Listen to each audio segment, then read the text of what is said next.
Welcome to the Call Your Shot podcast, your weekly sports recap podcast where we break down the hottest headlines, dissect the latest injuries, and serve up our own hard-hitting analysis of the past week in sports.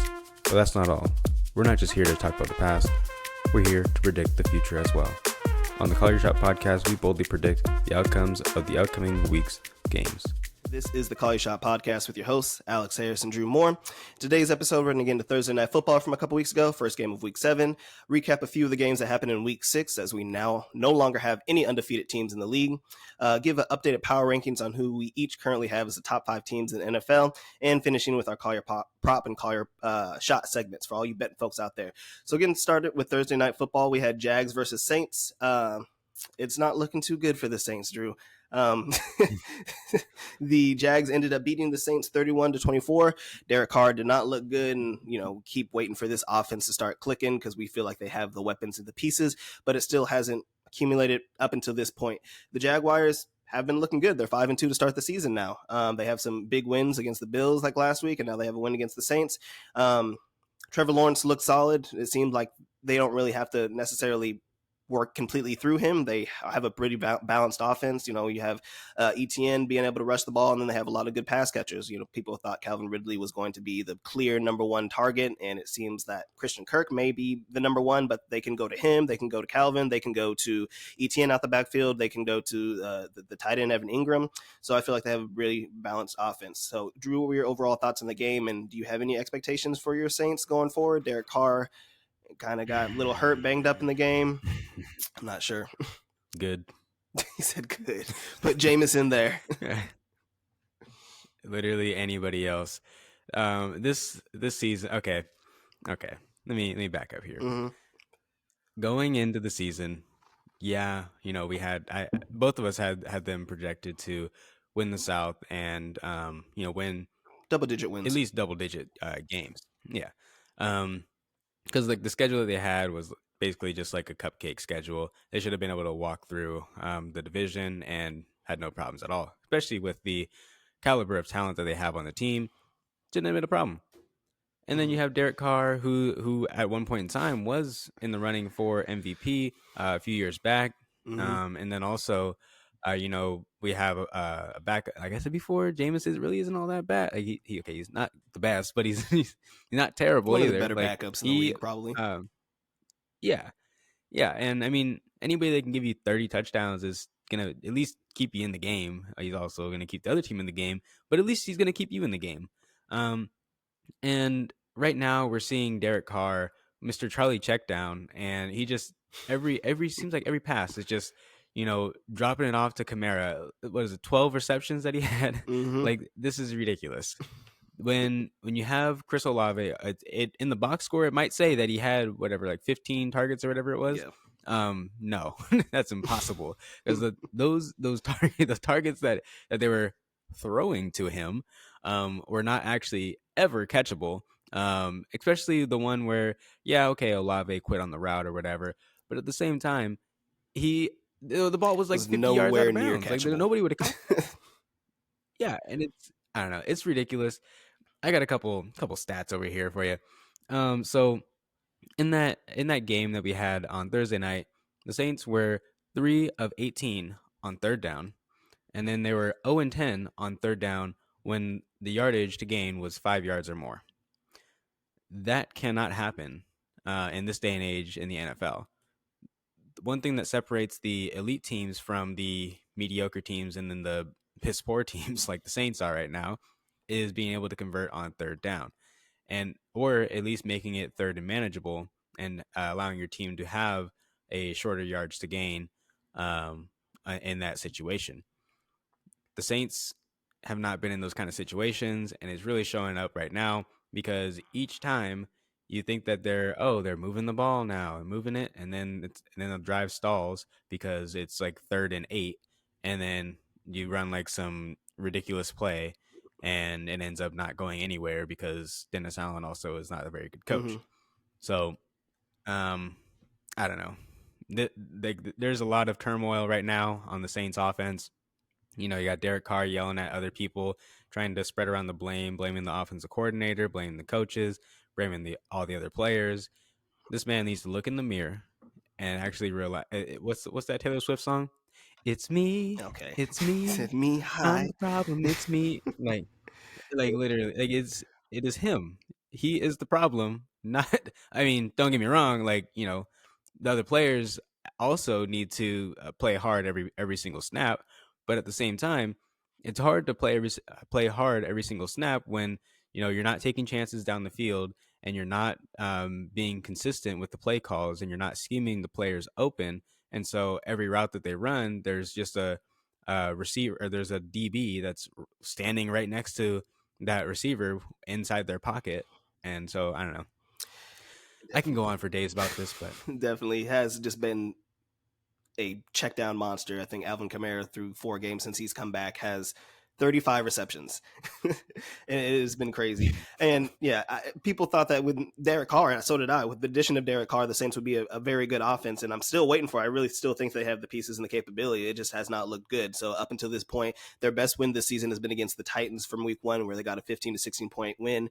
And they beat the Patriots, who are terrible, and the Panthers, who don't have a win. So you guys are 3-4 to start the season. Have a pretty favorable schedule coming up with the Colts with Anthony Richardson out, Bears with Fields out, and the Vikings with Justin Jefferson still out. So I still think you guys could eventually turn it around and catch up to the Bucks, but it's not looking too good right now for the Saints. And I'm not exactly sure. one You said what? I was gonna say one thing too. Looking back at this game, I'm looking at the box score right now, and like they outgained the Yeah, Jaguars in this game, and that's typically what happens in Saints games. Like they outgained the other team, and so in this game it was 407 yards to 330, and they really shut them down in the second half as well. However, they just aren't able to convert anything into any kind of points, and then a lot of their drives end up just stalling. And then so just like you always say about the Bills, it's just empty calories. honestly. So You like guys controlled the game too. You controlled the it, time of possession, had more yards. The mhm, Jacksonville Jaguars ended up having an extra turnover and stuff, had more first downs, things like that. It's just you guys just can't score. And it's until the end of the yeah, game. You guys had 15 points in the fourth quarter, but hmm up until that point, it was just very stagnant. I'm still not exactly sold 100% on the Jags. I don't know. I know you had the big win against the Bills in London, and then you had this game, and they're 5-2 now. But I mean, I don't know, as an AFC team to compete in the playoffs, I'm just not exactly sure. I think that they can still be a very good, regular season team, but what are your expectations for the Jags going forward? Because it seems like they probably are going to make the playoffs at this point. yeah. I mean, it's they're gonna win the Right. division. Like And it we both after had them winning the after division. yeah. And so like that's not a really Mm-hmm. concern that I have right now for them. But then the concern that I do have is yeah, like they're kind of getting into the end zone, but not in a manner that is efficient at all. Like it's more on like sporadic plays, and there's no consistency within the They've had a offense. lot of So boom it'll be like plays. one quarter, yeah, and so it's like one quarter they're able to, find the offense and they're able to move the ball pretty successfully, and then the next like 3 quarters, and it's like, oh, actually we can't move the ball. We're actually not good on offense, and actually we just reverted back to what we were 3 years ago when Trevor Lawrence was a rookie, and just like throwing the ball over the yard to random players, um, as opposed to throwing the ball to Calvin Ridley. Throw the ball to Calvin Ridley Christian Kirk's the guy, with man. Zach Christian Edey. Kirk's the guy. With So that's an interesting thing. Whenever Zay Jones is out, they always target Christian Kirk. At least I think it's like at least like 7 or 8 targets a game, mhm. and so that's something to look forward to going forward. Look forward to going forward. Interesting. Look forward to coming up in the next game if Zay Jones is out again, or down the road if he's ever out again. Look for those props, or if you're playing fantasy football, look to start Christian Kirk up in your lineup there. Definitely, because after week 1, where he had kind of the dud game and Calvin Ridley had the boom game, and people were like, okay, Calvin Ridley's a wide receiver one, things like that. Since then, it's completely flipped.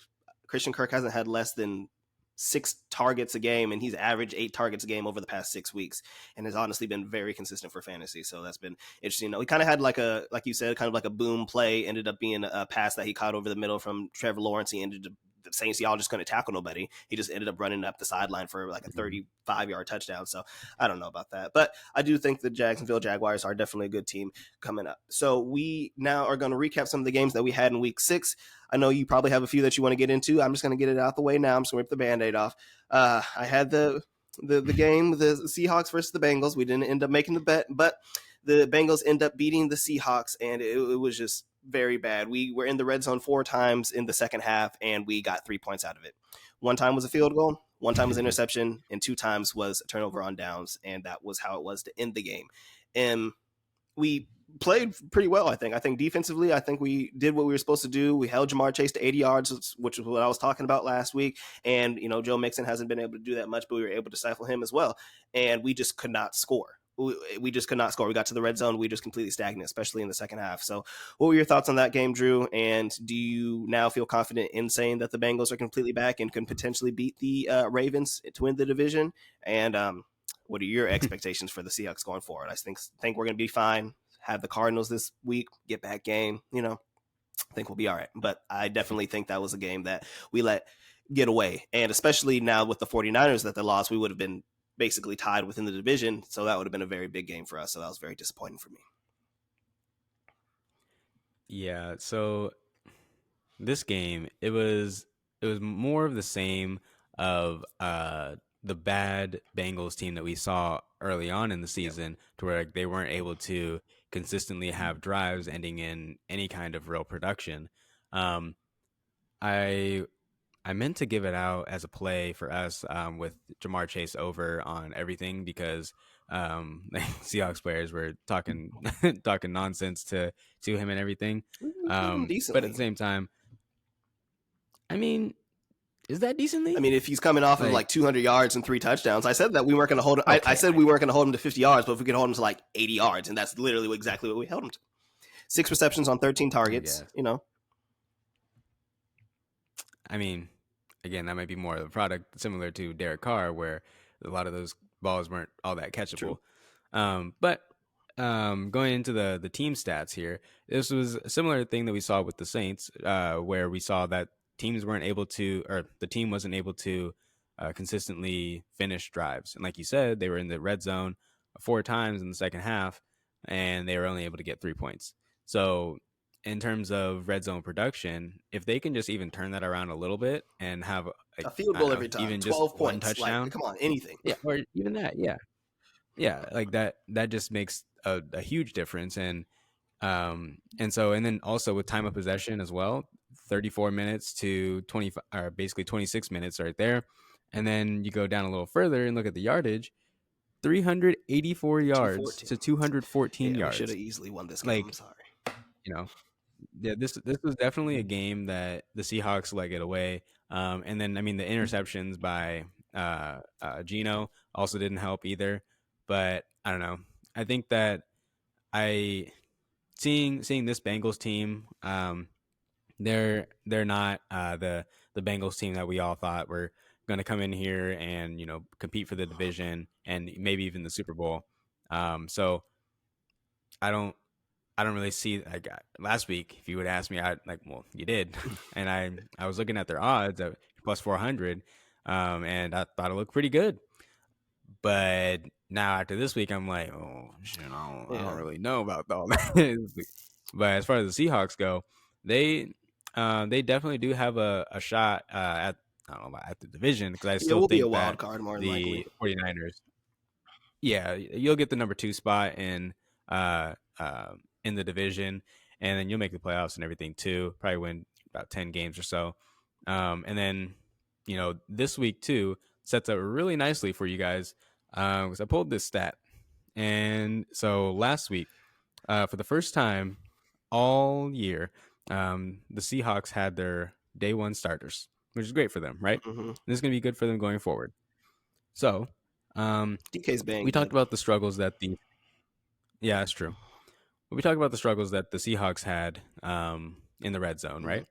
So currently, they are the number 1 team in the NFL in terms of number of drives that get into the red zone. And so they're number 1. That's great. Do you know who's 32nd on defense? I'm gonna say the Cardinals. Absolutely. Arizona Cardinals rank 32nd, dead last in the league, in opponent red zone scoring attempts per game. So, and that is with 5 per game. So that's going to be one thing that's going to be able to be reversible this week, especially, and going forward when they play against these weaker opponents coming up. So that's a little bit of a tease for later, but Seahawks are definitely going to be one of my picks. I So. think we'll be fine. We're 8-point favorites against the Cardinals. I just hopefully it doesn't end up being one of those games where we mess around and then Cardinals ended up hanging around because they have been able to score on offense. So from the Bengals perspective, it was a big game for them because even though they didn't play well, they ended up getting the win, starting 3-3 now. I think it was a big win for them because if they would have lost this game, then they have to play the 49ers this week, then the Bills the following week. So that would have been a very hard schedule for them. But even if they lose the next 2 games, 3 and 5, it still has a chance to potentially get in there for a wild card. But it does seem like the Ravens more than likely are going to end up winning this division, but we will have to wait and see. Do you have another game from last week that you want to get into next?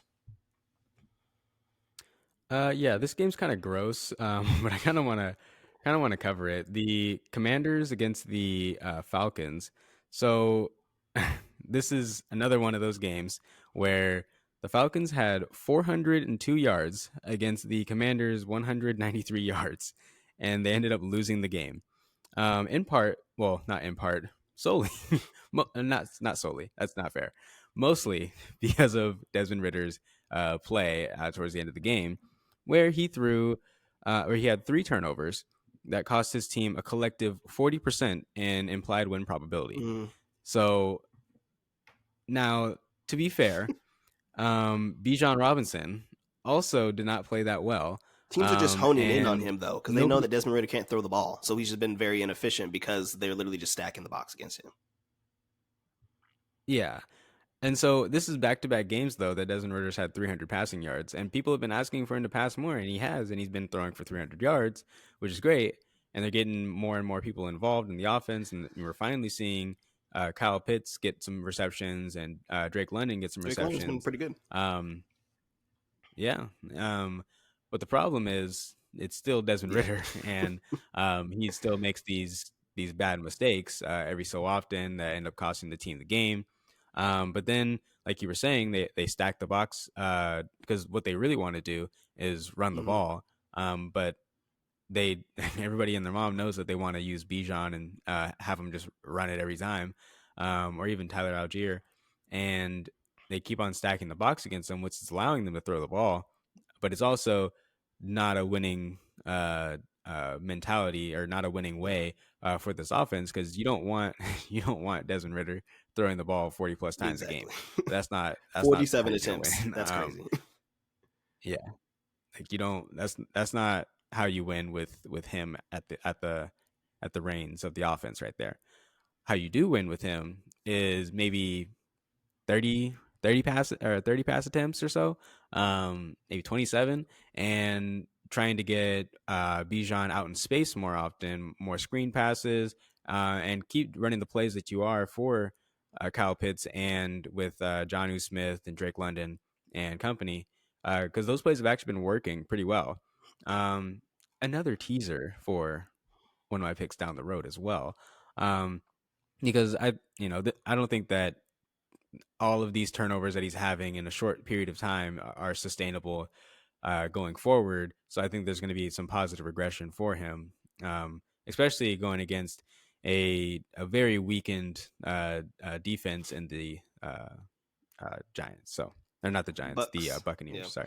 I definitely agree with you. Yep. The former coordinator for the Titans, their formula is they want to be able to run the ball and get nice play action to get the ball to their versatile receivers. So they haven't really been able to really do that because they've been behind. And then when they need Desmond Ridder to throw the ball, ends up turning the ball over. As you mentioned, 28 for 47 for passing. Did have 2 touchdowns, but had 3 picks. And then obviously stacking the box against Tyler Algier and Bijan Robinson. They've even tried to get Cordero Patterson involved as the Joker, try to get him on some of the plays and things like that. But it just hasn't really sufficed. Great fantasy numbers for Drake London, and Kyle Pitts has even made a little bit of an emergence too. But as you mentioned, it's just not a winning formula for the Falcons. They want to run the ball, play action, and play good defense, and just hasn't worked for them. So the Commanders and Falcons now both are 3-3. Sam Howell looked solid. I mean, he had only 151 yards, but he had 3 touchdowns, no turnovers, and they ended up getting the win. So now that they are 3-3, the NFC East, I have no idea how that's going to shape up with the way the Cowboys are looking. Sometimes they look good against the Chargers, sometimes they look bad against the Niners. So I'm not exactly sure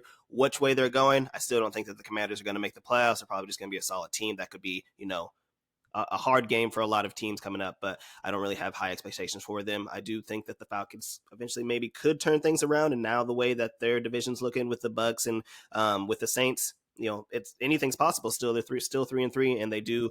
Um, Anything's if they are possible. able to beat the Bucks this week, then they would be winning in the division and they would have a clear hold on the division. So have to wait and see when it comes to that.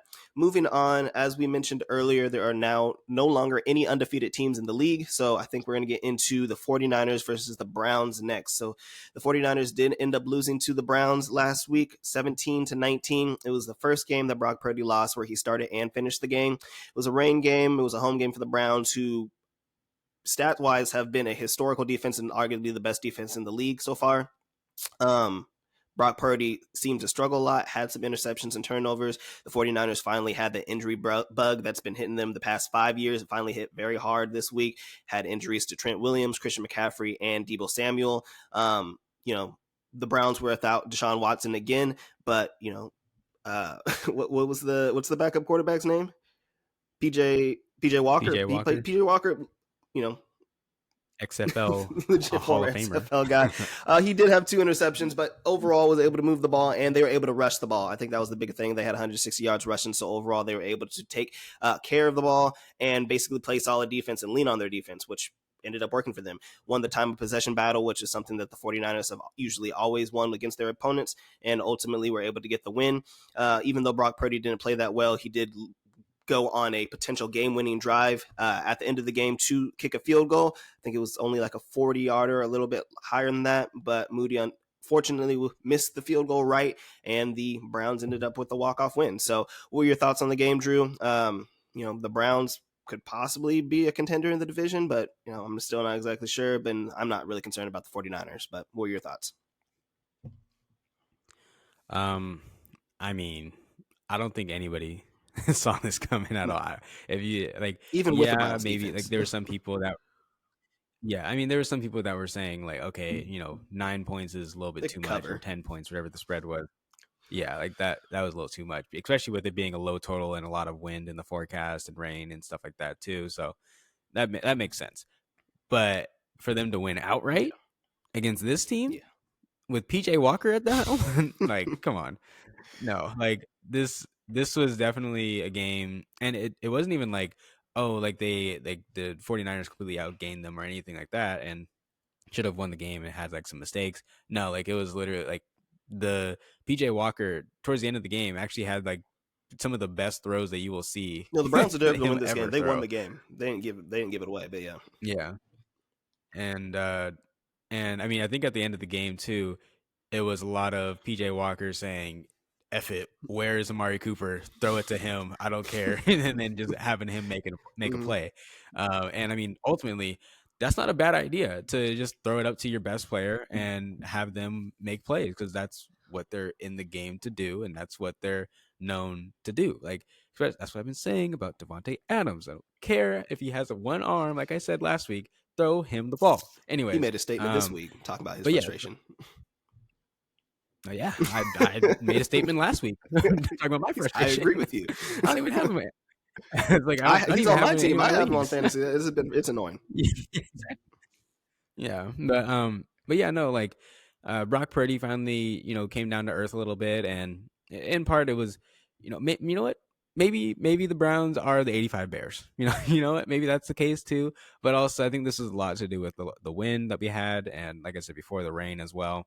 So it was just a lot of fumbling parts out here, and then you take away all these Hall of Fame players on the offensive end, and like it is kind of hard to move the ball when you don't have those key players on the offense that your offense is built around, for you to move the ball to them.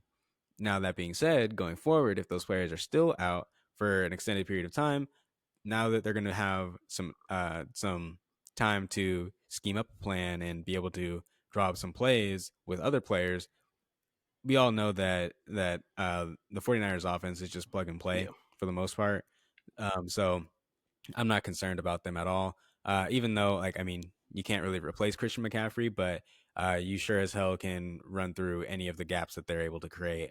Like me and you could go out there and rush for at least 50 Okay. yards. Like, Got these bad like knees, you know. yeah. I definitely agree with you. I think that the weather conditions, the Browns with their vaunted defense, and the timing of their injuries. Like you said, if they came in and they already knew that Christian McCaffrey was going to be out or something like that, I think they would have been able to plan better. But Christian McCaffrey getting hurt with the oblique injury mid-game, they were kind of able to add more pressure to Purdy, and you got Debo hurt and Trent Williams got hurt too, but he returned to the game and things like that. So I think that losing Christian McCaffrey as opposed to any of the other pieces on offense probably would be the biggest loss for them. He is questionable coming into the game on Monday as a game time decision with the oblique injury, and I think they said that Debo and Trent Williams are both okay to play.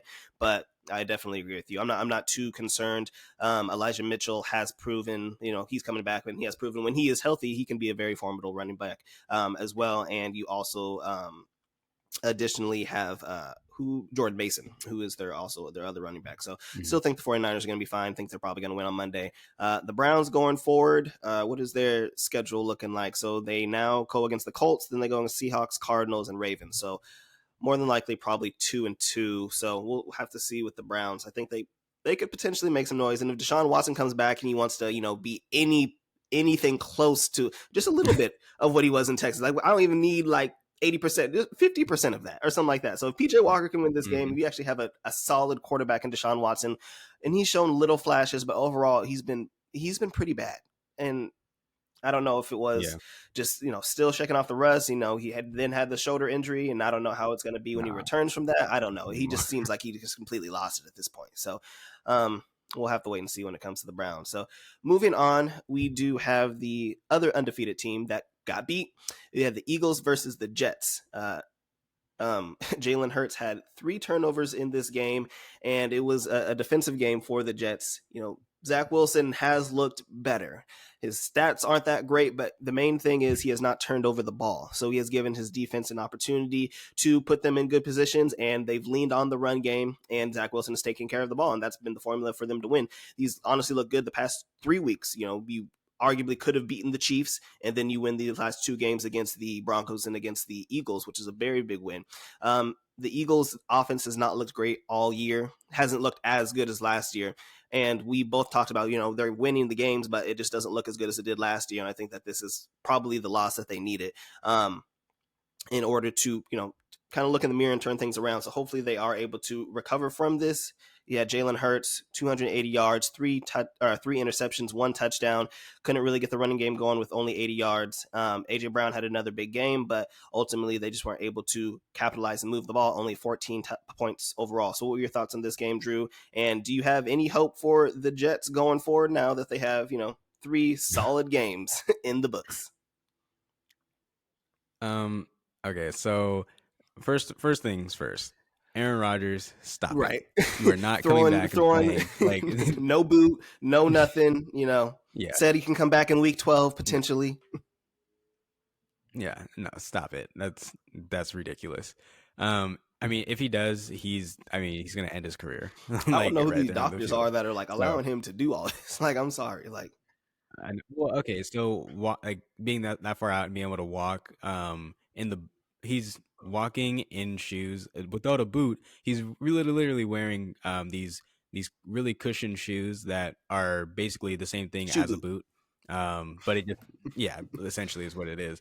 But it doesn't have like the full shape of it. And so it allows him to, and it probably has a rocker bottom too, which basically just is like a little banana boat kind of thing on the bottom of the shoe, like shape ups. And so that allows you to not put a lot of force and stress through your Achilles tendon there. So he's wearing those. He's still, way far back behind on his progression. Not far behind, I shouldn't say that.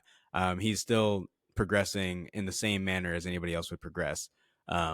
And he's not. Is it realistic if the Jets are able to squeak into the playoffs as a wild card? Do you think it's realistic that he could potentially play for them at some point in time in the playoffs? No. Because what was it? When did let's see here? Because it Week minimum one, so 6 months. yeah, early September, Yeah. mid So September. let's see here. 6 months would be like September, March. October, November. Yeah. So no. Super Bowl. And, if what, if they, I was gonna say if they make it to the Super Bowl, then, what, maybe, yeah, damn it, maybe they'll do it. Anytime before that is highly unlikely. There has been, I think, like a couple players in history that have came back within 4 weeks or something, or 4 weeks, no, 4 months. Hmm. Um, but I mean, the production that you're gonna get from that player is so low. Like it's not the best idea at all in any way, shape, or form. Um, Hey, so Zach I Wilson's don't been think it's gonna looking come back. better, man. Wait, stop it. Anyways, so that's the other thing too is like even if he makes it to the playoffs, like if Zach Wilson is able to take them to the playoffs and win these Hmm. games because they're not gonna be able to win these games like they have been. Like players throwing 3 interceptions and everything like that. Those are outlier games for these elite athletes. But if Zach Wilson's able to lead them to the playoffs, then that means that Zach Wilson has elevated his game to a level where he's confident enough to be able to be a game manager, which is good. And so, would they even bother putting in Rodgers at that I know, point? I hear you. Because at that point, he's going to be, yeah, he's going to be so rusty. He hadn't played, but what, four downs, and then he also hadn't played since the year before. He's going to be super rusty.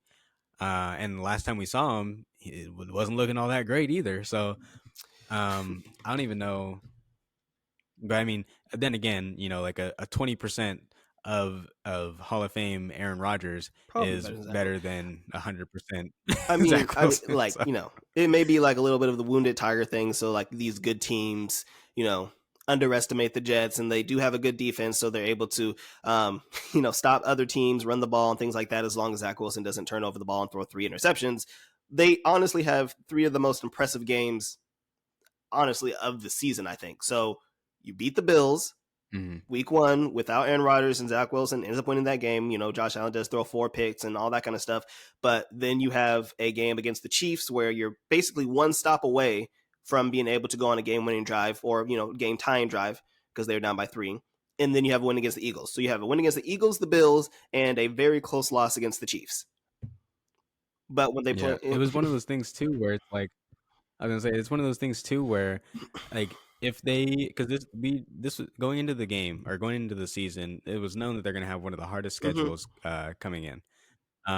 And so if you were able to go even just 3-3 with Aaron Rodgers, then you would have been like, yeah, this is great. We'll take it. And then because the back end of the schedule gets a little bit lighter and gets a little bit easier. Um, and so if you're able to do this with Zach Wilson at the helm, Yeah. like you got to be loving life right now as a Jets fan or as Robert Salah,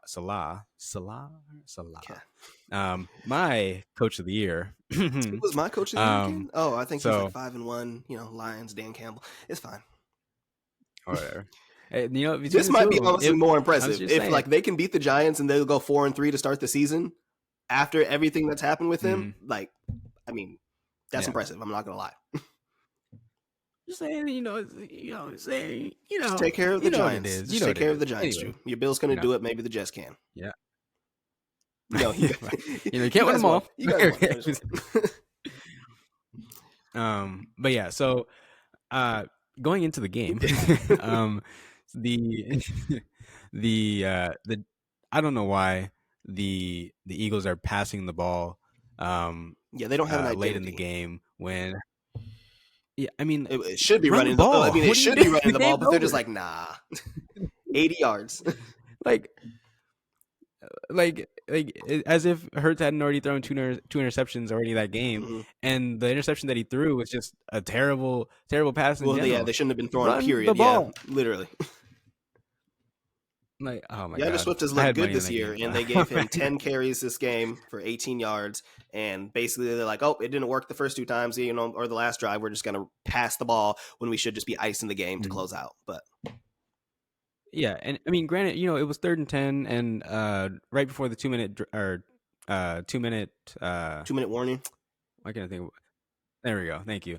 Uh, right before the 2 minute warning, it was 3rd and 10, and I don't care. Yeah, Kick still the could have ball milked some away time. The Jets if you didn't want to have run the any clock a little timeouts, I more. believe, and you. Yeah, and you're telling me I was gonna Zach say, Wilson's going if to take Zach Wilson is going to come go and down beat 80 me with a yards? touchdown on a game-winning drive against my defense, so be it. Yeah, like I don't know. That's crazy. So That's I crazy believe to this me. was But Jalen Hurts' second game in his NFL career where he's had 3 interceptions. I don't think it's going to happen too often, but mhm. I don't know.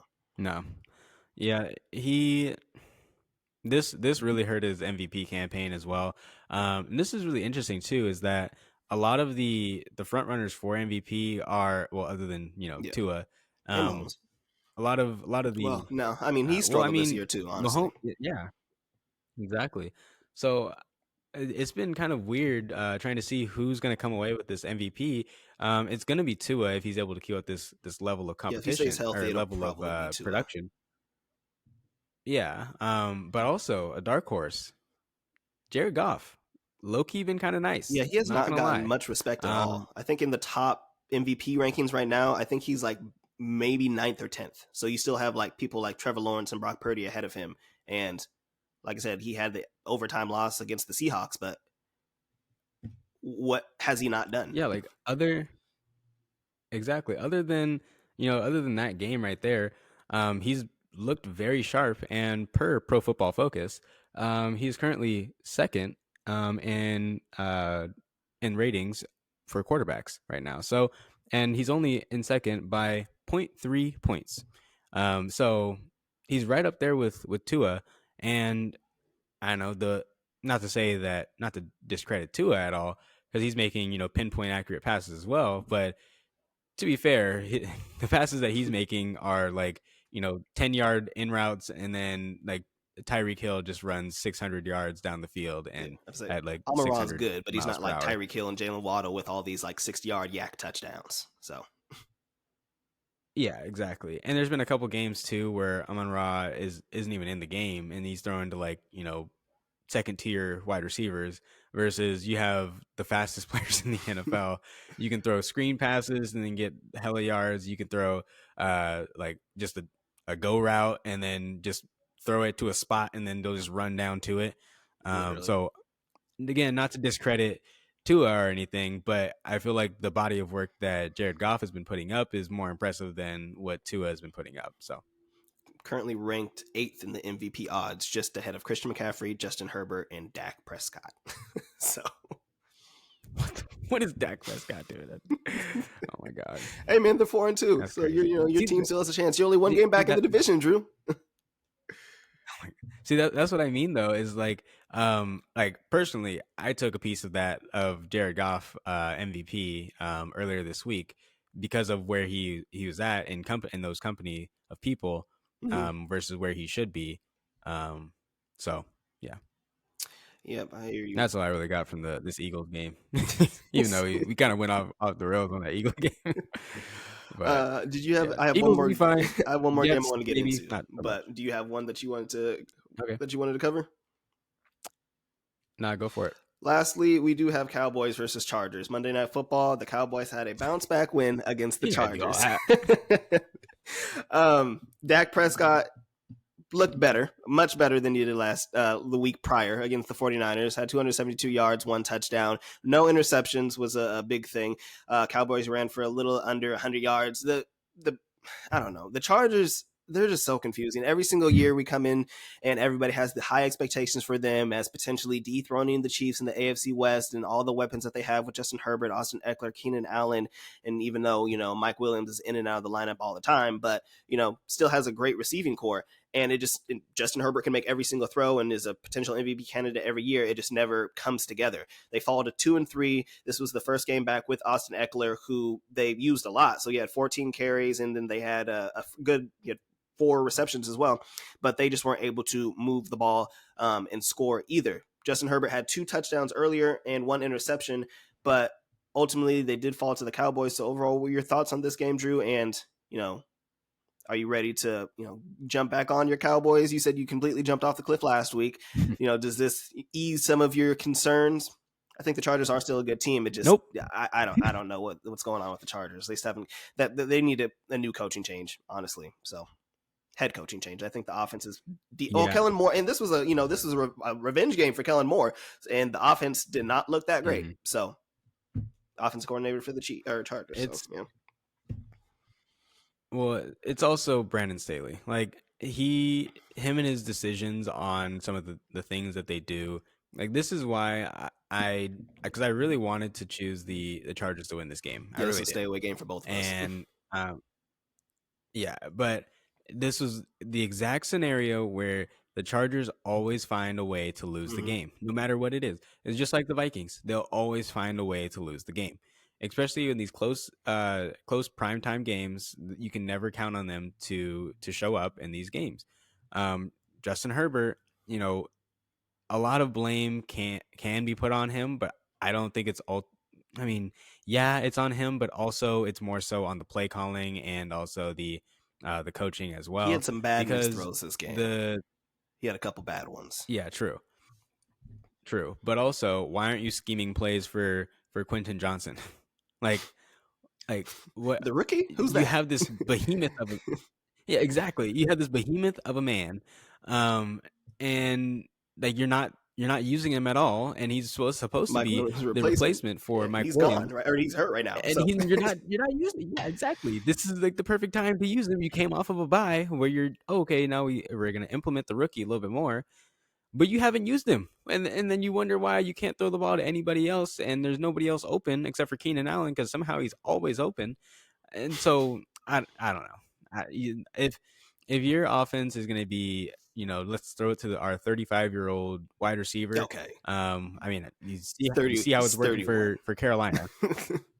He looks like he's 41. Thielen's 35 or 34, 34.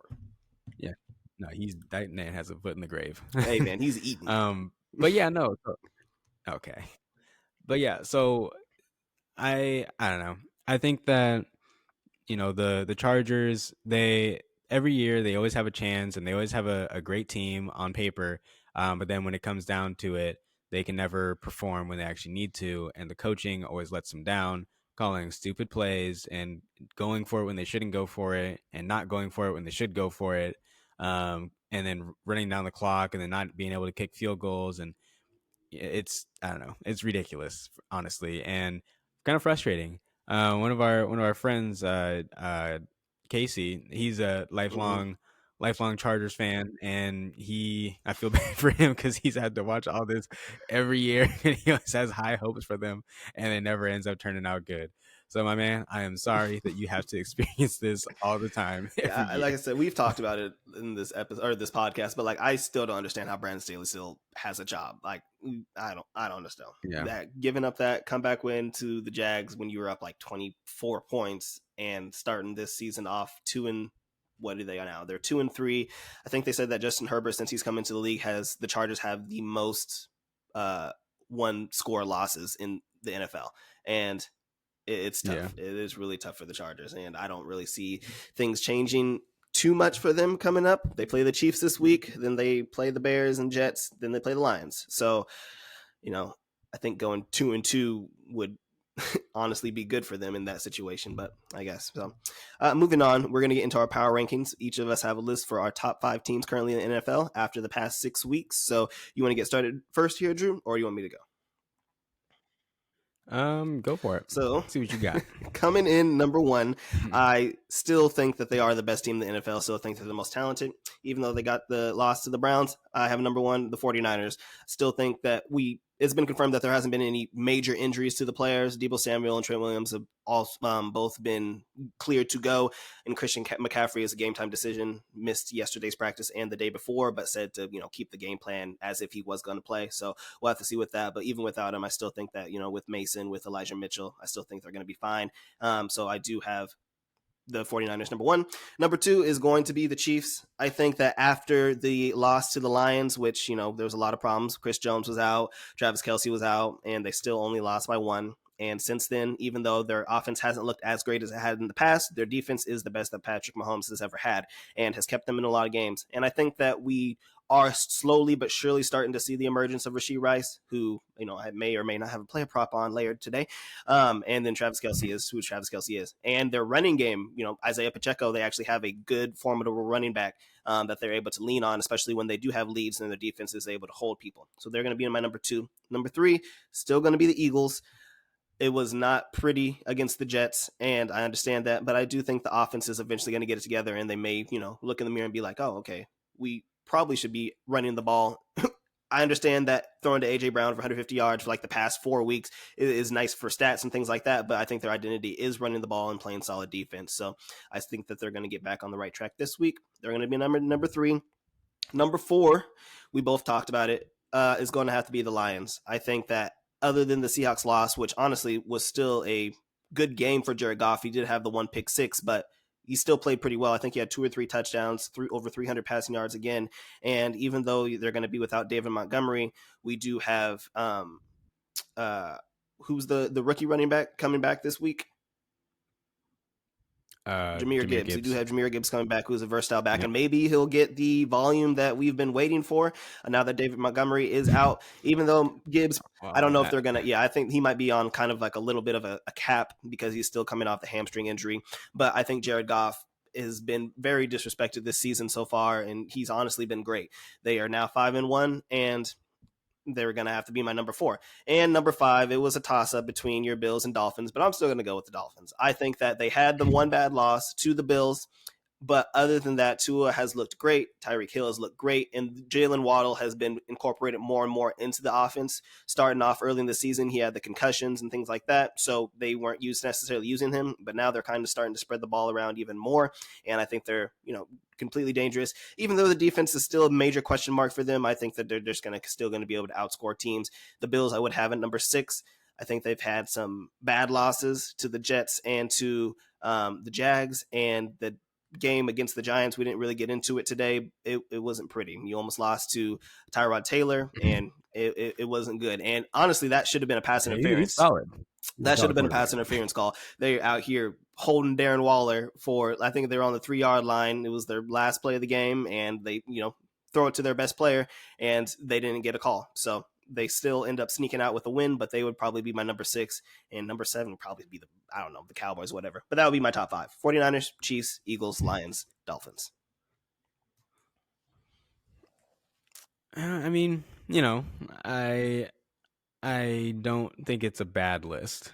I agree with most of it. And I think that your list has potential to be correct. Okay. But as always, I think that my list is going to be more accurate. Mm-hmm. So Bills number 1. Yeah. Okay. So number 1, Nolan Saint. Okay, no. Number 1, I have the San Francisco 49ers. Like you were saying before, I have no concerns about this team going forward. They're still the most well-rounded team in the NFL on offense and defense. They have dogs everywhere, X-ray confirmed too. And they're going to be likely in the Super Bowl at the end of the year as well, because it's not going to be any of the other like crazy teams that I was like, oh yeah, maybe they have a no. I still think the Eagles I tried. I tried to. You sure about that? Yep. We'll see. They play. What week do they play? Week 10. I think it's week 9 or week 10. Yeah. Week 9. Eagles Dolphins this week is going to be a good next. game too. Anyway, go ahead. Yep, facts. Next, I have the Kansas City Chiefs. In terms of well-roundedness, again, I think this is one of the better teams, and this is the best defense that Patrick Mahomes has had, like we've said in the past as well. If they are able to get the offense going, at least a little bit closer to what they had the past few years, they're getting Mecole Hardman back, and that'll help for sure. Mm-hmm. Having somebody that is familiar with the offense, I think is going to be really beneficial going forward, as opposed to having a lot of just gadget guys all over the place and just kind of hoping for the best. I think that this is going to be really beneficial for Travis Kelsey as well, too, because you're not going to be able to just hone in on him every play because now you're going to have another deep threat in Mecole Hardman as well. So number 3, this is kind of interesting. I had a little trouble. I was going back and forth. I was like, Let me hear it. will he, won't he? Should I, should I not? Probably shouldn't. But you know what? I did it. I've come around. I still have major concerns about their defense. Major concerns. But I'm putting the Dolphins at my number 3 spot. They have earned it finally. They're like the main reason why I didn't have them up there the past few weeks was mainly because of their defense, but then also because of their injuries that they've had and that they were going to have as well. And so now that they have a few injuries and stuff, and seeing how that's playing out in terms of, oh, it actually doesn't matter. Their offense is just that elite, and they can just throw out anybody that they want out there, and then still run the same offense because they have track stars out there at every position. So I got to put them out there just out of respect of what they've been doing this year and the historical pace that they're on right now. Mm-hmm. Number 4, Eagles. Um, little concerned about their defense still, because they're supposed to be this elite, defense where nobody can move the ball on them or anything like that. But then um, you have teams moving the ball up and down the field on them. You have I almost had Trevor Story, wrong sport completely. Sam Howell, not even close to the same name. Um, Sam Howell moving the ball on you. You have Zach Wilson moving the ball on you. That's a problem. And then also if Jalen Hurts isn't able to control the football and be a reliable quarterback, which I know he can be, and we all know he can be, then that's going to be kind of concerning going forward. But like we always say, they always win the big games and always win in close games as well. But then now they're losing those games. And so, well, now they're losing those games. They lost one of them. But that being said, though, he has I think he's only lost 3 times or so within the division. So I have no concerns at all about this team going forward, and also in the regular season too. I think that they're going to be one of the more dominant teams as well. Last but certainly not least is my MVP candidate, Jared Goff, and the Detroit Lions. I have them being the 5th team on my list because their offense has been clicking with their star players in and out of the lineup, and they haven't really been able to have a full caliber lineup um, Exactly. other than week 1 where they were able to take down the Chiefs. Granted, their body of work still isn't as complete as the Jets are in terms of playing high caliber teams, but at the end of the day, you can only play who's on your schedule, and you can only perform as well as you can perform against those teams. And one of the biggest things too is that Jared Goff typically is terrible on the road and great indoors in a controlled environment at home. But now he's able to play, or he's shown that he's been able to be a formidable quarterback on the road as well as at home. Where he threw for 300 plus yards last week and a few touchdowns as well. But I mean, if they're able to figure out how to use Jahmyr Gibbs like they should have been using the whole year, Maybe he's a and bust, like they bro. I told us don't that they know. were going to use him the whole year, then this team, I don't want to say the sky's the limit. I don't want to overreact, but I definitely think that this is going to be a good spot for them going forward. So, okay, fair enough. So you have the 49ers and you then have the Chiefs, then you have the Dolphins, then who was your number 4 again? My number 4 was the Eagles. Okay, the Eagles. So it was a little similar. So what have the Dolphins done besides, I guess, score a little bit more points against worse teams than the Lions this season. I think the Lions have played better teams. They have a better individual win as they beat the Chiefs, and I would probably say that they have a better defense than the Dolphins. So I understand that the Dolphins are the best offense in the league, but as we both talked about it, like what more do you want the Lions to do? They've played better competition. They've beaten the best team, and they have a better defense. See, when you have a team and you have players that are on pace to break multiple records on offense, like outscoring the greatest show on turf, like He said, I I gotta give the can't nod put to him. the Detroit Lions. So what? He said, you gotta give the nod to him. Exactly. So like I can't put the Detroit Lions ahead of them. I mean, we haven't seen this from the Detroit Lions in 100 years. We saw in the Or not second 100 half of years, last but season. we haven't barely. They It, were it like was 8 and coming. It was 1. coming up, but it wasn't to the. It wasn't to the extent that we're seeing right now. I think last year, yeah, they were playing really good. They were playing very well down the stretch, but I do think this year's team is more mature. They're able to play with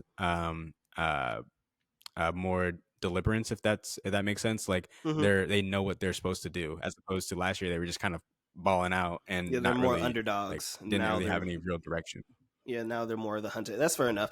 I think that this week will tell me more about the Dolphins because they play the Eagles. I want to hear your thoughts on that game in a second here. But up until this point, the best win that the Dolphins have had would probably be against the Chargers. So the one good team that they've played against in the Bills, they lost to. So they've kind of beaten up on the bad teams. They beat the Chargers, who are a mediocre team, the Patriots, who are bad, the Broncos, who are bad, the Giants, who are bad, and the Panthers, who are terrible. So, I mean, Yeah, eh, I don't know. I think I'm it, just yeah, saying, like like I have to respect them. I think it's negligent to not have oh them yeah, no, I still have them in the top five. I'm just at wondering. least. Yeah. And so I don't know.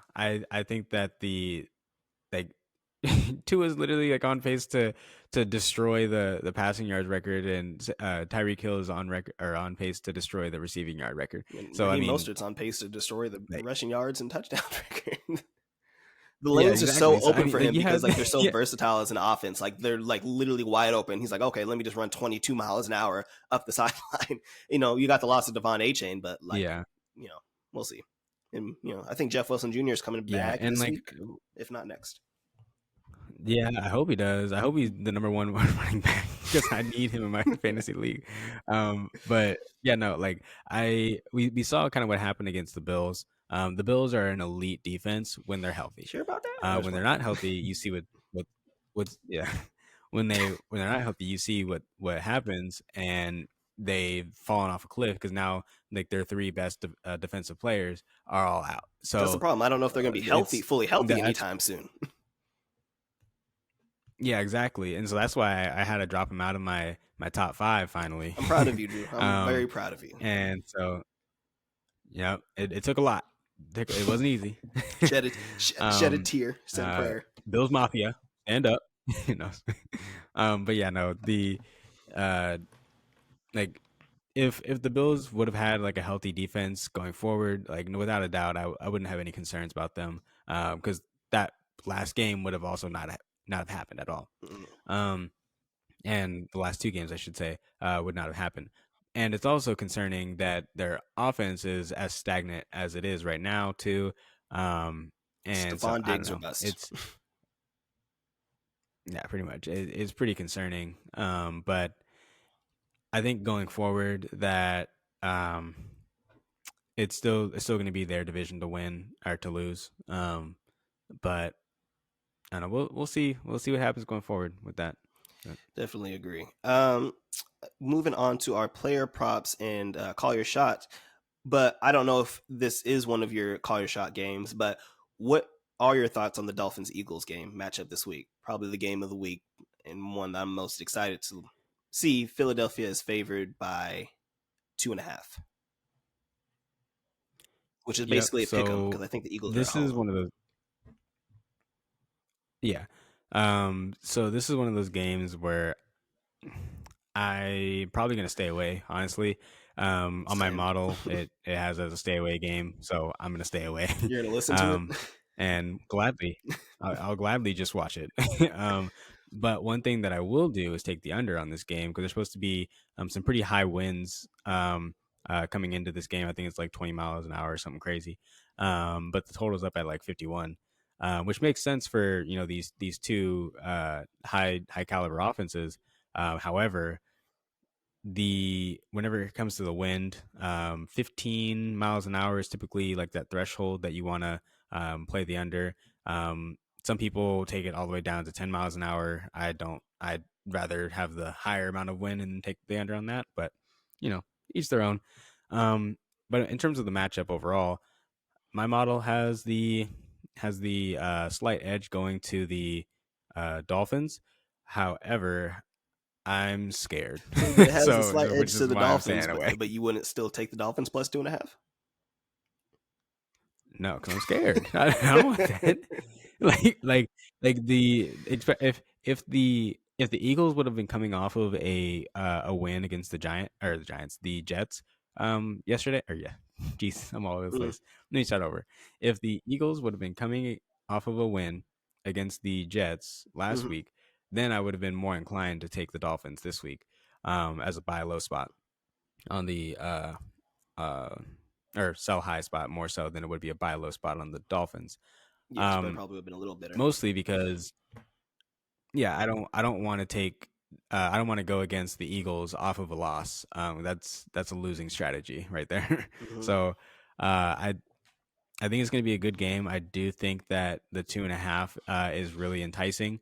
But then also I don't like how much of a public play that is, and so like I I would lean more so towards the Eagles. But I can go back and forth on Yeah, this. I don't. so That's why I'm not fair playing enough. I would it. stay away So from this game you can too. make a case for I'll both just sides. watch the entertainment, honestly. Yeah, Moving on to our call your shot exactly. props. I'll get a or call your shot games. I'll just got it here. My first one would be Bills versus Patriots. We've talked about the Bills offense and getting a little stagnant, and their defense has not been that great as they've had the big injuries to players like Milano, and Von Miller still isn't fully healthy. But I still think that this is a great opportunity for them to get right.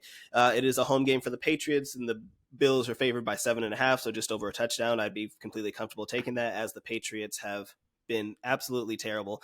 I don't know what they're really going to do, because at this point it feels like you just kind of have to tank for Caleb.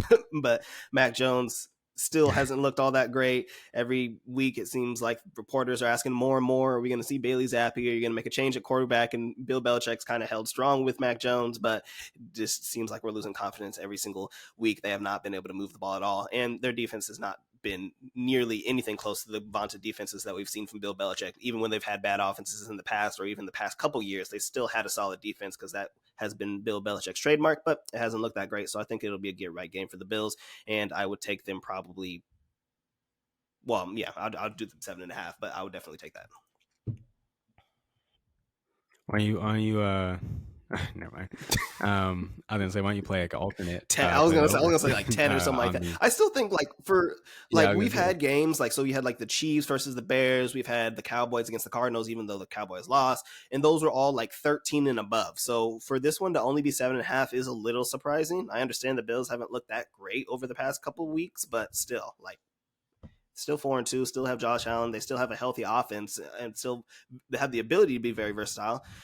I don't know. And even with a banged up defense, I still don't think that they're going to have problems stopping Mac Jones. So yeah. When it comes to that game though, I do still like that pick. I probably would take it up to 9.5 let's not get greedy because here, Drew. this game is I mean, I don't think it's going to end well for Mac Jones and the and Bill Belichick and his family over there that's on the coaching staff. And his family. I don't think it's going to end well for them.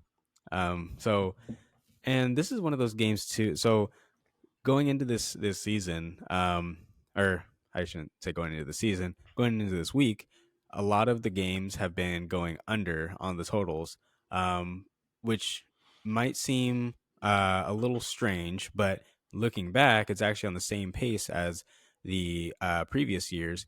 But over the past 15 years, I got this stat right here.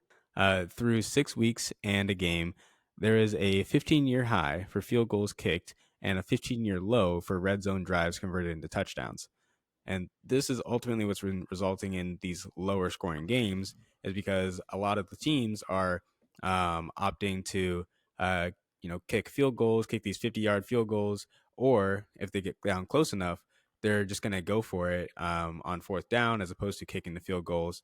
And when they either miss the super long field goals, or whenever they try to go for it on fourth down and run shotgun on 4th and 1, what are you doing, first of all? Seattle. Then yeah, then they don't convert it. It just turns into no points, and then results in lower scoring games, because then more time's taken off the clock because they went 16 plays down the field, 80 yards or whatever, and didn't end up scoring. The other team goes down, does the same thing. It's just a back and forth, and the game ends up 7-3. I feel like what happens So, when you like, involve more of the I think statistics that and things, like they're like, oh, okay, well, if we're on 4th and 2, even if we're on the 18-yard line in the red zone, it's a higher probability that we get it and can potentially score a touchdown as opposed to just taking 3. So I don't know, all these stats and stuff. exactly. Yeah. And so, I mean, don't get me wrong, I'm an analytics guy through Okay. and through. But that there's sometimes where you got to throw out the analytics and you got to just go based on feel of the game, and knowing your opponent. Like, for example, if you're playing against the Chiefs, or if you're playing against the Dolphins, you more than likely want to go Yep. for it on fourth down, because you need more points at the end of the game to win the game ultimately, as opposed to if you just keep going down and just taking field goals and your defense isn't good. You're gonna need you're gonna need to be able to put up more points. Mhm. Now, if you're playing against a team that has a lower scoring offense, like the Saints, you Just you take your don't really points. need to go for it on fourth down. Yeah, like you don't really need to go for it on fourth down. You can just take a field goal and be fine with that, because you know that at the end of the day, I only really need to kick a few field goals to beat this If we team, score 15 because points, we they're win. not going to really score more than. Yeah, exactly. I mean, literally though, like so. All right. But yeah, long story short, What is I your like I first like game? that I like that pick. Um, my first pick. I don't want to pick against my Lions, but Oh, really? there's a really good case to be made against them, and it's because of the wind. Mm-hmm. That's going to be playing a big factor in this game. So not only am I going to take the under in this game, but I'm also going to take the Ravens to win It's kind of outright gross. in this game as well. Yeah, I know, but hear me out. So there's going to be about 20 miles an hour of wind in Baltimore when this game's being played, and like we said before, thresholds usually like 10 minimum. 15 is better, 20 is best. Um, And so not only is this going to affect the game overall, but it's mainly going to affect pass heavy teams. Who is a pass heavy team? The Lions. Who is a run heavy team? The Ravens. So, I mean, don't make it too complicated. It's going to impact the Lions more so than the Ravens, and the Ravens are an offense that have just been primed to break out. They've been super close on a few plays where they've just missed on plays. Um, and then if Lamar Jackson can keep his freaking hands on the ball and not fumble it and not turn it over, then they'll be perfectly just fine in this spot right here. Um, but yeah, I like them. You know what? Like I said before, I like them outright. I'm not taking the points.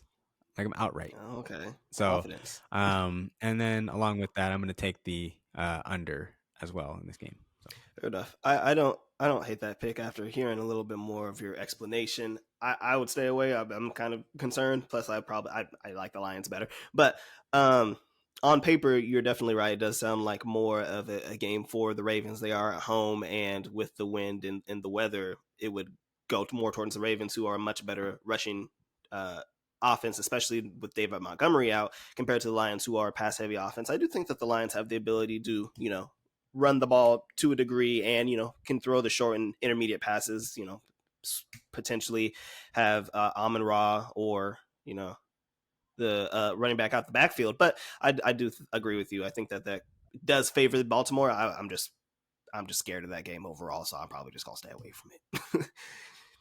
But fair enough. Did Fair you enough. have Fair enough. another game, or did you want to get right into player props? Um, yeah, I have a couple more. Okay. um, I like your Seattle Seahawks this week against the Cardinals.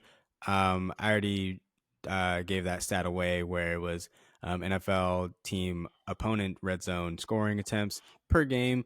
The Cardinals are 31st in that category, giving up 5 red zone attempts per game, and the Seahawks are number 1 in the league, getting 4.4 red zone attempts per game.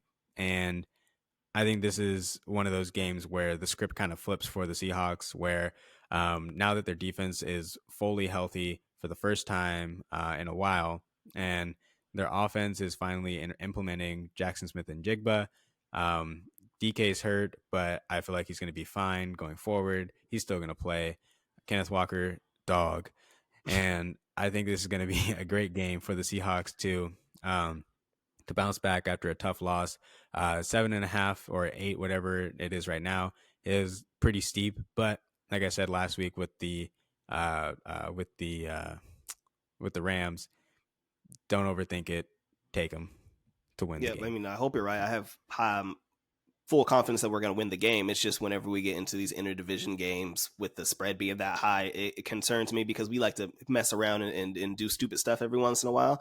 We've had times in the past where Yep. the Cardinals have been bad or the 49ers have been bad, even going back a few more years ago. And we have problems with these division games, i.e. the Rams just in week 1. So I would feel more comfortable if the spread was Yep. closer to 7, but the fact that it's 7.5, 8 is what concerns me. But I hope that we should be able to make this a blowout win. So I really hope that we can get back on the right track with this. So I do have confidence in that. So you had one more. So I guess I'll took one. It's kind of be very gross, especially with backup quarterbacks, but I would choose the Raiders over the Raiders over the Bears. The Raiders over That's the Bears. gross. Stop it. It's gross. Hey, you wanna do something on that? Because that was Oh, one of my okay. You're picks. I the was gonna pick opposite. Oh, okay. the Bears. Yeah, I'm Okay, gonna before do we the get Bears. into it, yeah, okay. I bet that the Raiders beat the Bears. You want to do straight up, or you want the spread? Spread's 2.5 I in mean, I'll take the favor. spread. You'll take it. I'll be. You were gonna give me the spread last week, and you just chose to completely just cancel. Okay, fine. I'll give you the 2.5. I think that the Raiders are gonna beat the Bears by over 2.5 points, so by at least 3 points this weekend. I think that the Chicago Bears are going to, I think they'll win outright against the Las Vegas Raiders this Okay, week. we'll take outright then. I gave you the spread, and then you didn't take it, so that's Yep. your fault. So, yeah. So I think I that ain't scared. I think the Raiders have just a better offense overall, even with the backup quarterback. We saw with Jimmy Garoppolo out earlier this season, and even though I think it's O'Connell, I forget who the backup quarterback is for the Raiders, but Yeah.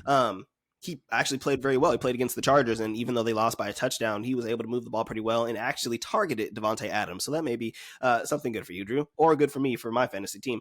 But overall, I think that they are going to be able to move the ball well against the Bears, and the Bears are playing without Justin Fields, as we've talked about, and they're playing without their starting running back. So I think that actually they're starting 2 running backs. I think that they are out with the 2 of them. So I just think that the Raiders have a better offense. I think that the defenses are neither defense is great, but I would give the nod to the Raiders with the Crosby.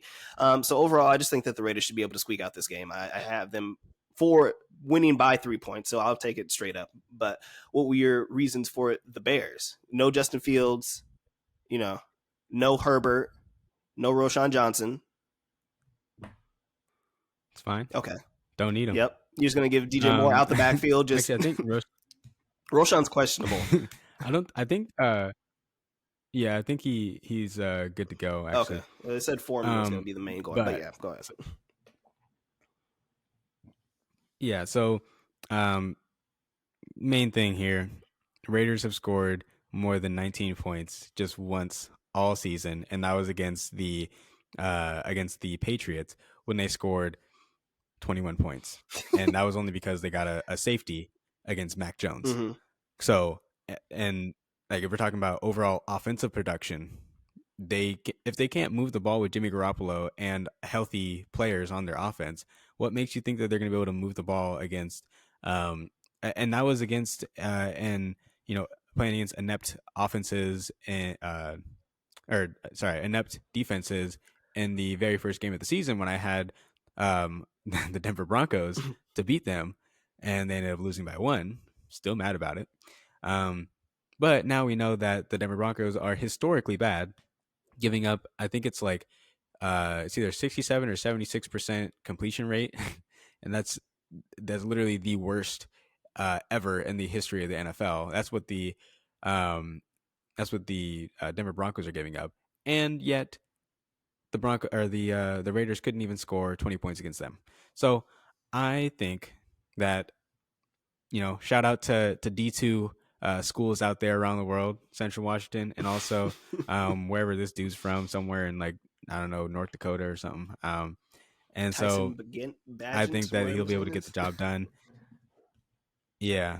And he actually looked pretty good. No, he didn't. Like when he was throwing the ball, and he was chucking that thing down the Yeah, he was field chucking too. it. Um, I don't think it looked that great. He said this time last year he was playing like at the D2 score, whatever, and he threw like 3 interceptions against like the Colorado School of Mines or something like that. Like, so I mean, hey man, hey man, they he probably made pretty it. He's good. here. He's here. Congratulations, Tyson. Yeah. Max Crosby's about to have 3 sacks. But yeah, no, I mean, probably he might wet his pants when he sees Max Crosby coming across the field. But at the same time, though, I think that it's going to be kind of tough for the offense of the Raiders to move the ball at all. This is going to be a very healthy Bears offense or Bears defense for the first time as well. So I don't know. I just like it better for the Bears as opposed to for the Raiders, and the Raiders are kind of gross. I have The their win Bears are total gross. under, and it's. I mean, don't get me wrong, the Bears are gross too, but the Raiders are even grosser. um, and I do like this game for Jacoby Myers though, because a lot of the focus is always going to be on Devontae Mm-hmm. Adams, and we've seen this over the past couple weeks where Jacoby Myers is able to get loose and get a lot of production for my fantasy team. Thank you, Oh appreciate boy. it. And that's going to be one of my call your props as well too. Um, Yeah. but do you have any more to say on that Yeah, game? no, I mean the Raiders haven't necessarily shown it, as you talked about. It hasn't been able to score many points or 20 points more than once this season. But as you mentioned, I think that they have the pieces to do it. I just don't think Jimmy Garoppolo is the best quarterback in the world, so he hasn't been able to do it. So, but you have Josh Jacobs, you have Devontae Adams, you have Jacoby Myers, and you have Mayer, their tight end, who's stepped up over the past couple weeks too. So I think that things will start to come together, and I just think that they'll be able to score more points than Tyson chicken noodle soup. So that's pretty much it. Mhm. Did you have one more game you wanted to get Fair into, enough. or We'll see. Yeah. Um, real quick, I'll just say I'm here. I got the Rams and also the Browns this week. The Browns normally this would be a major fade spot for a team beating the arguably the number one team in the league.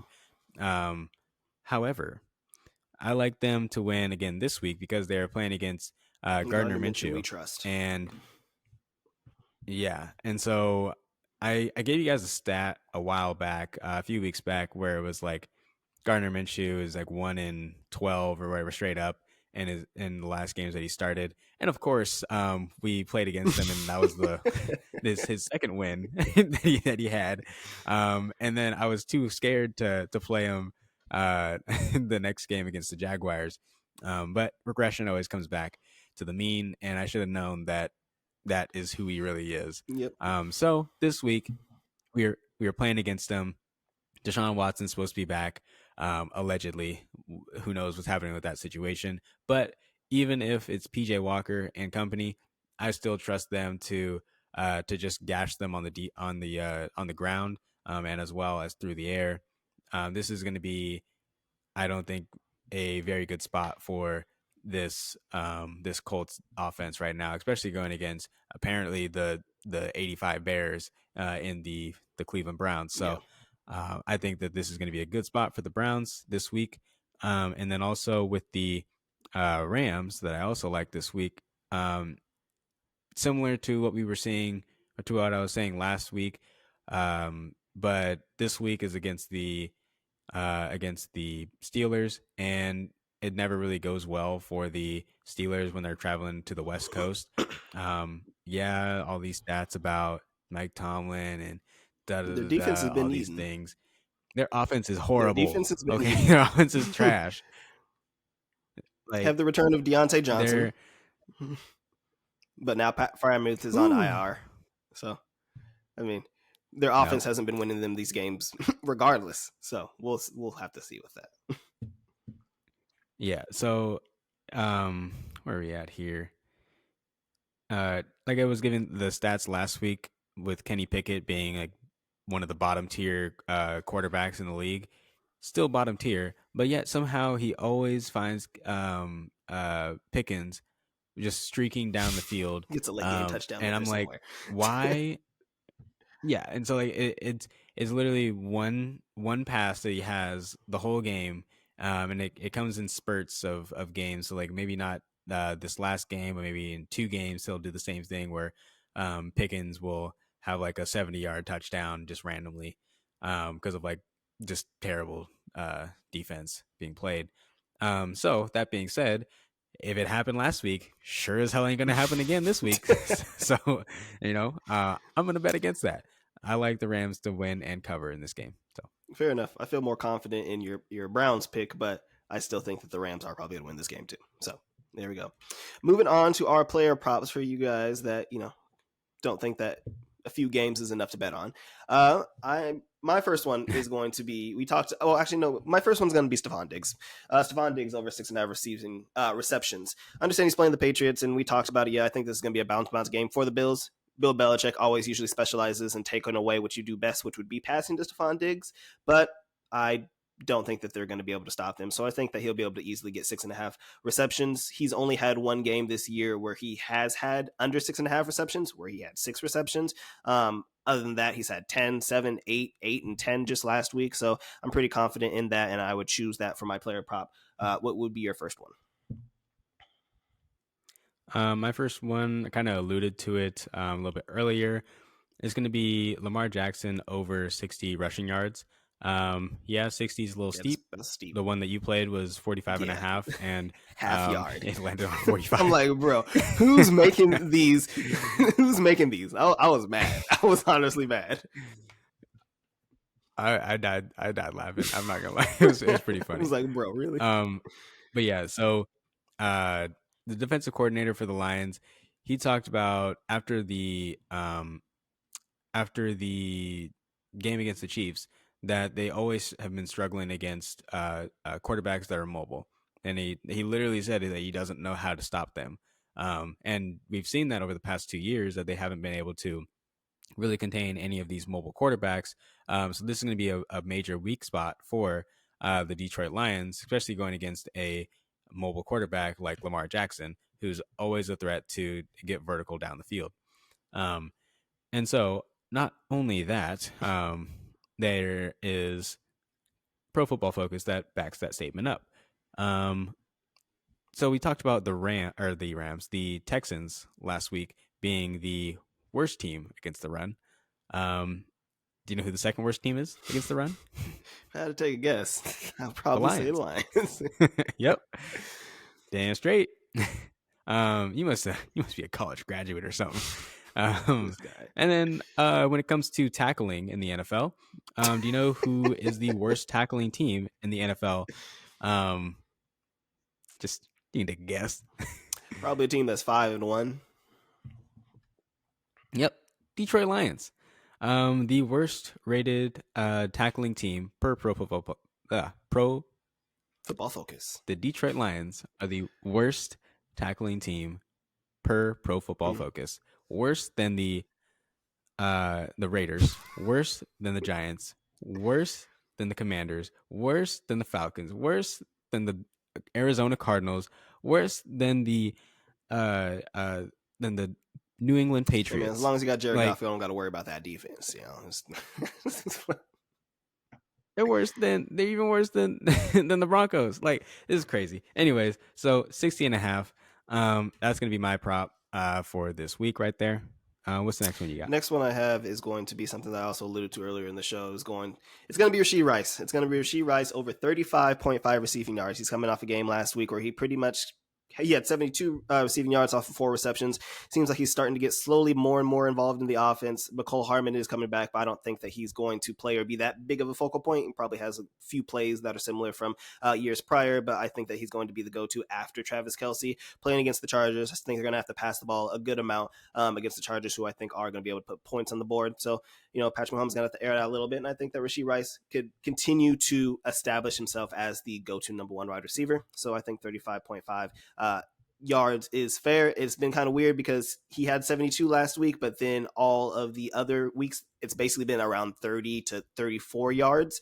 He had 159 against the Bears, but again, I think they're going to have to throw the ball a good amount against the Chargers, so that would be my go-to. What would thoughts on that, and what would be your next one? Yeah, I mean, I like that one, especially because the secondary for the Chargers is supposed to be this elite. Yeah, it was supposed to be elite and everything, but it's been anything but that so far. And Brandon Staley, again, being supposed to be a defensive guy, not not really doing his job there in that category. And you can kind of see that they're trying to implement Rashee Rice and more and more into the offense. So I think this is going to be a good spot for him to really step up his game and ball out this week as well. Agreed. My next one is going to be Raheem Mostert anytime touchdown. We kind of got screwed over last week with David Montgomery because he got hurt with the anytime touchdown. But I like Rashee Rice or Raheem Mostert. What am I saying? Raheem Mostert. The number 2 running back in fantasy football still through 6 weeks. Yeah, somehow, some way. How many touchdowns? 1, 2, 3, 6. He has 11 touchdowns this season. Yeah. I mean, that's why I have them as my 3rd ranked team. But anyways, so they're going against the Philadelphia Eagles.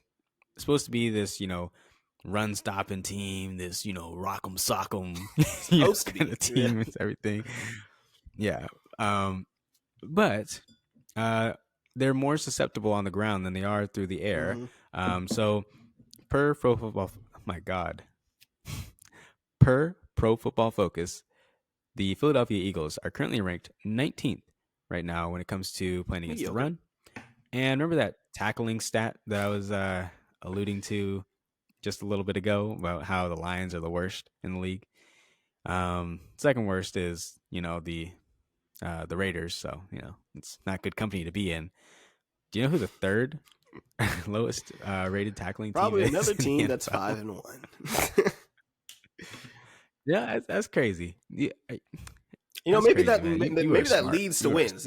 If you don't tackle, eventually, somehow this is a reverse psychology thing, because these terrible defenses and bad tackling teams like the Eagles and the Lions and the Dolphins, somehow, some way, their offenses are just that elite.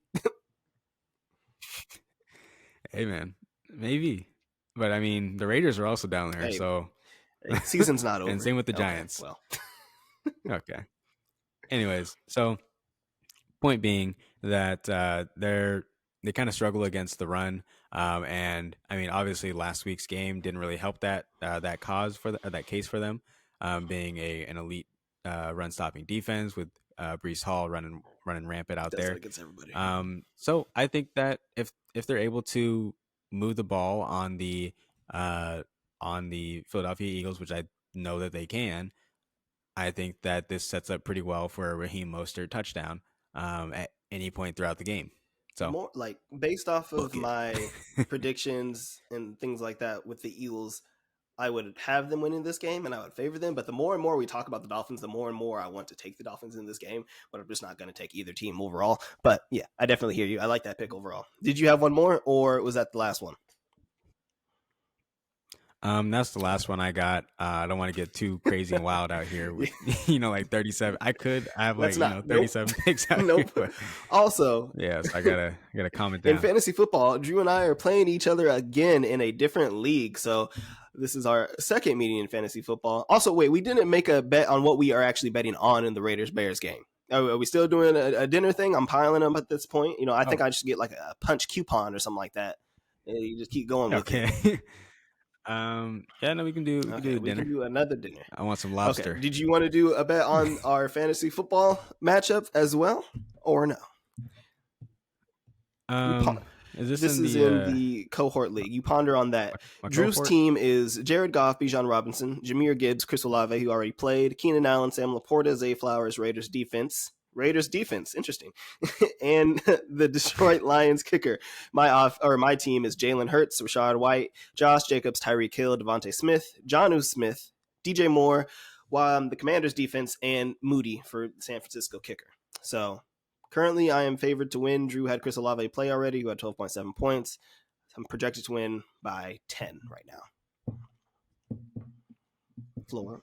Okay. No, I'm good.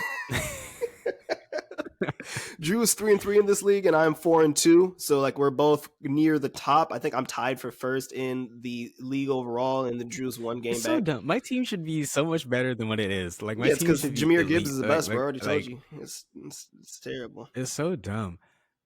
It's Jameer Gibbs so and Chris Olave. Because my team he is has so Garrett Wilson good. too. Oh wow, look at that. Yeah, my team is like so good on paper, and then like they just go out and just Your team's bad. solid, Yeah, very mediocre, solid, which is why you are 3-3. Exactly. Okay.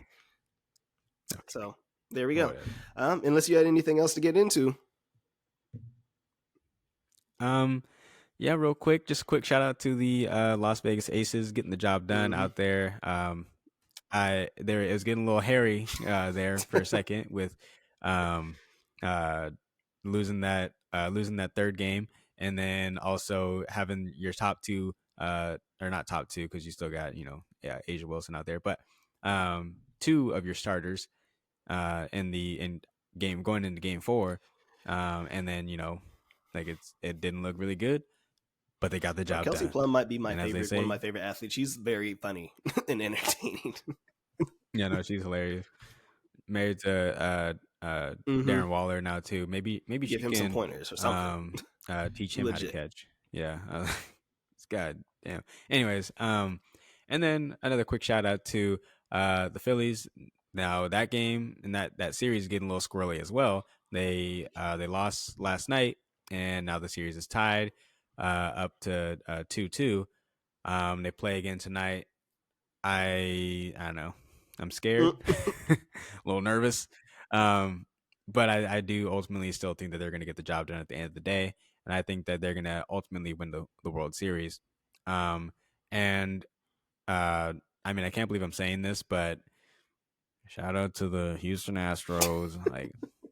like they were down 2-0 in the series, but then they came back, won 3 straight games, and they were down to 2 outs in the top of the 9th last night. Jose Altuve up to bat, had 2 runners on, down by 2, hits a 3-run bomb, and puts them up by 1, go on to win the game, and finish sweeping that series in Arlington, Texas, and go back home only 1 win away from making it back to the World Series.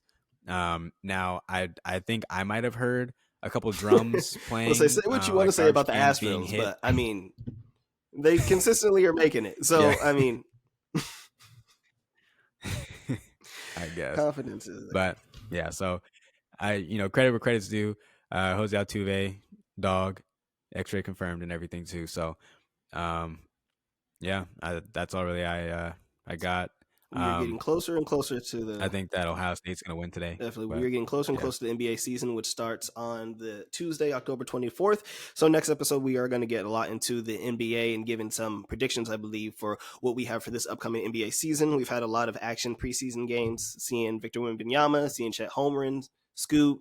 So I think it'll be a very entertaining season. So we're going to get more into that in the upcoming episodes. But other than that, thank you for listening, everybody. This has been the Call Your Shot podcast with your hosts, Alix Harrison, Drew Moore. You can find us wherever you can find your podcasts, whether it be on podcasts, Spotify, wherever you find them, as well on YouTube. And if you are watching on YouTube, you can check our links in the description below to get our links to our social medias. We are on Instagram, and Drew also has some of our player picks and player props on what app is that called? Action Network. And as Drew mentioned last episode, if you like the podcast, give it a like. If you didn't like it, give us a dislike. Anything helps. So we appreciate all of your guys' love and support, and have a lot of fun doing this. So we will see you guys next week. And also, real quick, make sure too, if you do like the show, make sure you're hitting that download button, because ultimately that's what helps us the most. As well as a 5-star rating. So do what you got to do. We'll see y'all next week, y'all. Peace.